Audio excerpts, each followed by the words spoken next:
ku nekk dem liggéeyi ñoom nag mburu ak soow la xuyal tuur wala xuyal naan ñun nag dañ leen di boole xam ne Sonko mooy Diomaye mooy Sonko jusqu'à 2029. est-ce que Diomaye mënuñu wax ne entourage am moom moo tax xëy na position bi mu am démb mu am ko c'est-à-dire Mimi Touré koo xam ne yàgg na système bi te ku ne xam ne digganteem ak le premier ministre neexul également aussi pour Abdourahmane Diouf am na foo xam ne aussi moo ministre bi bokkuñ fa gis-gis est-ce que ñooñu tey taxuñ xëy na président Bassirou Diomaye jël position bi mu jël maanaam dem ak sa propre coalition bàyyi Pastef. waaw merci en fait dama bëggoon ñu delluwaat tuuti ci histoire u Sénégal bu yees rek récente. allez-y. mooy période de crise bi ñu amoon avant Macky di dem les Sénégalais avaient beaucoup peur même nga wax sax nga exprimer wu day metti. de 2021 à 2024. yàggut. oui je veux dire pour wan la ne c'est-à-dire fi ñu war a dem te ma rejoindre ko dañu war a juboo dem ensemble liggéey. oui Sénégal dafa taxaw jamono jooju c'était il y avait l'incertitude. coow li kenn mënul génn entreprise yi tëju.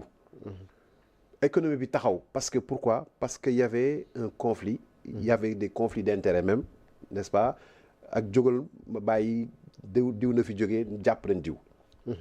dëkk bi taxaw. oui léegi maa la koy wax sànq ne la Macky Sall le président Macky Sall bàyyiwu fii jafe-jafe infrastructure.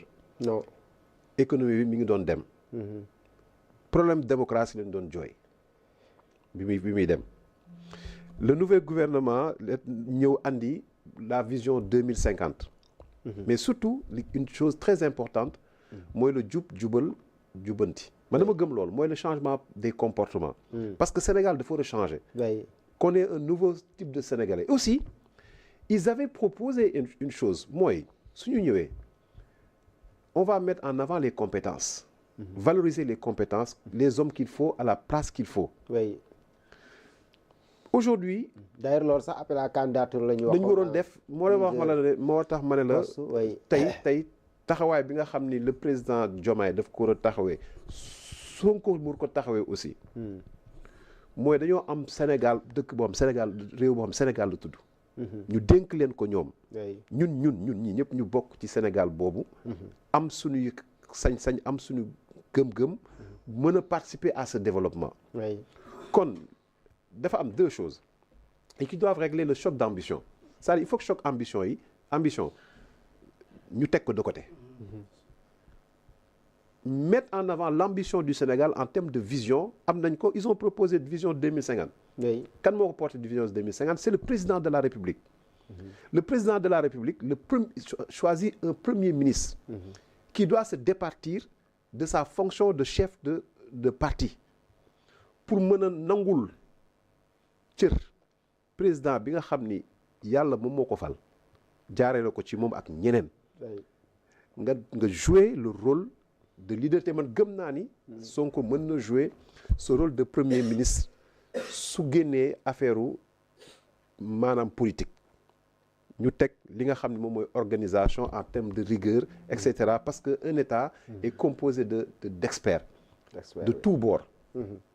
loolu su ko defee dafay yombal liggéey bi le président Bassirou Diomaye Faye nga xam ne moom tamit il avait marqué le coup de dire que man génn naa suñu parti donc sama parti moom mooy Sénégal.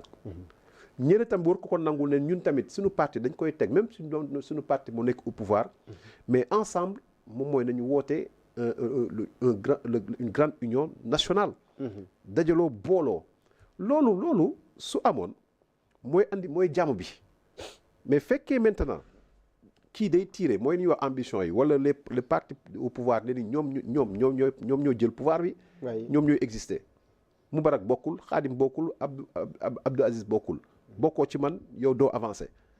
loolu moo à côté aussi le président moom tamit ne attention man dañ ma dénk Sénégal mais choc boobu su yegsee du dem. léegi nag on a intérêt mooy li mu wax sànq wax na ko on a intérêt ñun ñëpp aujourd'hui ñu dox ci. wax ak Sonko ak le président Diomaye c'est-à-dire ñu teg seeni intérêt.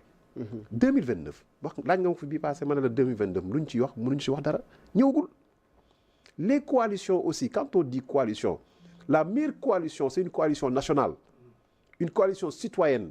tey xam lan la ñu waroon woote ne nañ sénégalais yëpp nañ dajee ñu def coalition citoyenne dajale suñu nee citoyenne man mën naa jóg keneen ak jóg mais suñu nee coalition yoo xam ne c'est des partis politiques yu mën a dajee pour jàppale pouvoir doonte ko wër nañ ko mën a jàppale mais on rentre dans la politique léegi loolu moo andi teg après maintenant la gars yi di waxante tey man dama jàpp ni le président ak li mu war a li muy incarné su nit jógee ci Pastef di wax ci moom dara c'est Sonko mu war a njëkk taxaw ne leen lii bu mu am mais aussi de la même manière le président toog ci jotaay ànd ak moom ak Sonko ñoo ànd quel que soit alpha ñoo bataillendoo comme li ñuy wax gis nga man su ma amee mille raisons de t'en vouloir je vais convoquer une seule raison boo xam ne seqoon nañ ñu rafet seq nañ teranga seq nañ ils ont battu ñoom ñoo accédendoo au pouvoir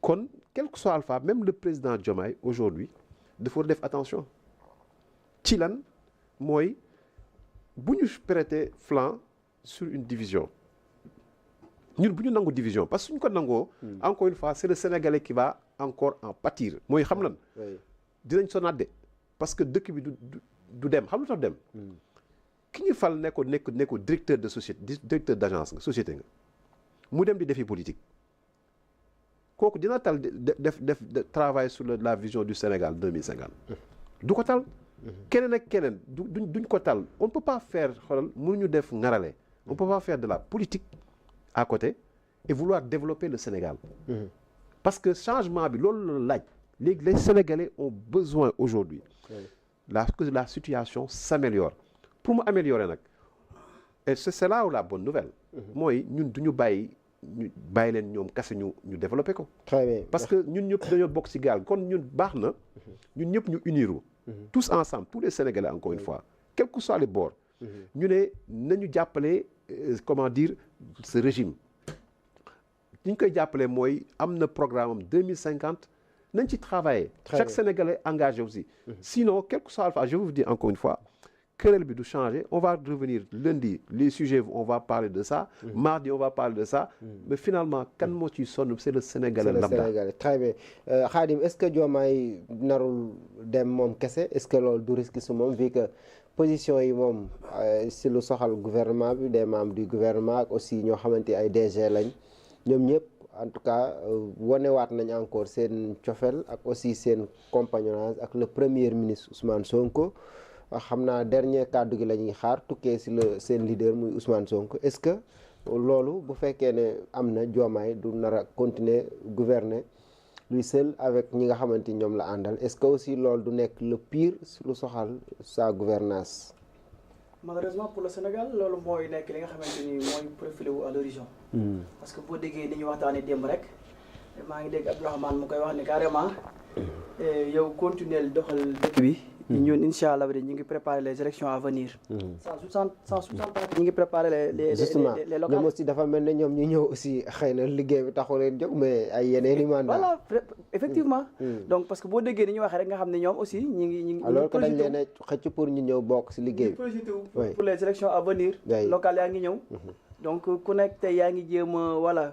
def en tout cas ñu ngi def bataille de positionnement ku nekk di jéem a wane yow sa doole sa dayo pour que élection yi bu ñëwee voilà nga am le maximum de maires possible et cetera préparé wu jëm 2029 donc ça veut dire quoi ça veut tout simplement et tout bonnement dire que ñoom li leen soxal rek mooy ay position ay intérêt personnel falu ku ci nekk rek boo ko déggee mu wax rek si tu sais lire entre les lignes rek da ngay xam ni kii di wax nii kat Sénégal ñoru ko mais li ko ñor mooy nu muy def ba am ay privilèges moom personnellement parce que nag mënuma concevoir yéen nee ngeen yéen a ànd